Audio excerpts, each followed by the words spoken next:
Friend, good morning. কেমন আছো তোমরা? আমি তো খুব ভালো আছি, তোমরাও খুব ভালো আছো আমি জানি।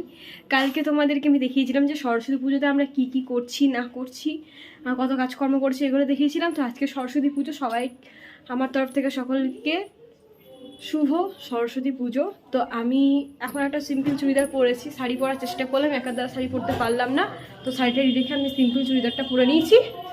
তো আমার বাড়িতেও সরস্বতী পুজো হচ্ছে, মানে আমার মাসির বাড়িতেও সরস্বতী পুজো হচ্ছে, প্লাস টিউশনও হবে। তো আমাদেরকে টিউশন থেকে 10টায় টাইম দিয়েছে, বেরিয়ে যাব কিছুক্ষণের মধ্যে। আমরা পুরো রেডি হইনি, চুল আঁচড়াবো, মেকআপ করবো, তারপরে বেরোবো। তো চলো ওপরে কি কি হয়েছে না হয়েছে দেখিয়ে দিই, তারপরে রেডি হয়ে যখন আমি যাব তখন তোমাদেরকে স্যারের ওইখানটা দেখিয়ে দেবো।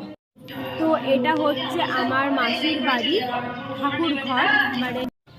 তো স্যারের টিউশনে যাওয়ার জন্য আমি রেডি হয়ে বেরিয়ে পড়েছি। তো আমি স্যারের টিউশনে যেহেতু যাবো সেহেতু টোটো ধরবো। তো টোটো ধরার জন্য আমি টোটো দেখতে যাচ্ছি। তো আমি টোটো উঠে গিয়েছি, যেহেতু আমি স্যারের টিউশনে যাবো। স্যারের টিউশনে গিয়ে চলে গেছি, এদিকে দেখছি তাও ভিডিও করছে, কারণ ওর ব্লগ করছে, স্যার শঙ্খ বাজাচ্ছে। প্রায় মোটামুটি সবাই চলে এসেছিলো।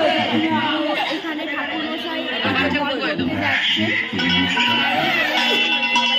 ঠাকুর মশাই সবাই চলে গেল ঘর ভর্তি। রোহিতটাও ব্লগ করে কিছুটা গেল, তারপরে হলো না। আর এটা হচ্ছে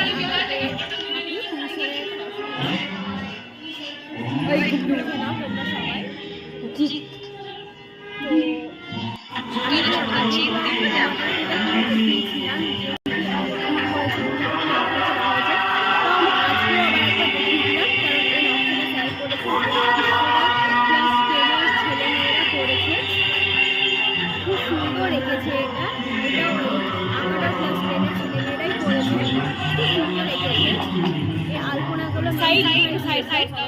এই যে এখানে যে আলপনা, সেটা মেন দীঘায় দিয়েছে স্যারের মেন দীঘায়। এটা হচ্ছে আমাদের টিউশনের ঠাকুর। হ্যালো, আমি টিউশন থেকে অনেকক্ষণ আগে চলে এসেছি। চলে আসার পর আমি ড্রেস চেঞ্জ করে রেডি হচ্ছিলাম, সেজন্য আমি কোনো ব্লগ আর দিইনি।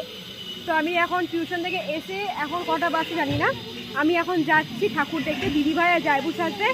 এই যে এখানে দিদিভাই আছে, এই যে দিদিভাই, এই যে জায়বু, আমরা যাচ্ছি ঠাকুর দেখার জন্য। ঠাকুর দেখার জন্য বেরিয়ে পড়েছি। আমার মনে সন্ধ্যেবেলাও বেরোতে পারি। তো 3বার মেকআপ করার পর এটা আমি ফাইনাল লুক দিয়েছি, কারণ যতবার মেকআপ করেছি ততবার আমার মুখ যারা করছিল। বেশি আমি হিজিবিজি কিছু ইউজ করতে পারি না, কারণ ব্লগ আমি মানে হিজিবিজি কিছু ইউজ করতে পারি না। এই জন্য আমি যতবার বেশি মেকআপ করতে যাচ্ছিলাম ততবার আমার অ্যালার্জি টাইপের বেরিয়ে যাচ্ছিলো, আর প্রচণ্ড মুখটা জ্বালা করছিল। তো ওইগুলো আমি সব রেখে দিয়ে সিম্পল ফেস পাউডার নিয়ে নিলাম মুখে। ফেস পাউডার রাখার পর ফিক্সারও ইউজ করিনি।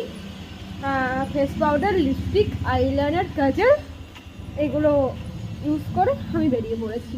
একটা টিপ পরেছি, এই যে কানেরটা পরেছি, দেখতেই পাচ্ছ, এই একটা হার, শাড়ি পরে বেরিয়ে পড়েছি। তো চলো যাওয়া যাক।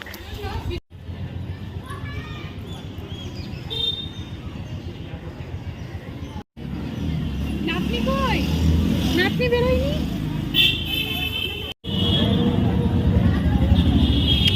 ব্লগ হচ্ছে গাইস, আমরা এখন বাড়ি চলে এসেছি। বাড়ি এসে আমি অনেক কিছু খুলে ফেলে দিয়েছি। তো বিকেলে বেরোনোর কথা আছে, যে বাবু ঘুমোচ্ছিল, বাবু ঘুম থেকে উঠে পড়েছে। এখন বাজছে 4:04, এক্ষুনি আমরা বাড়ি ঢুকলাম।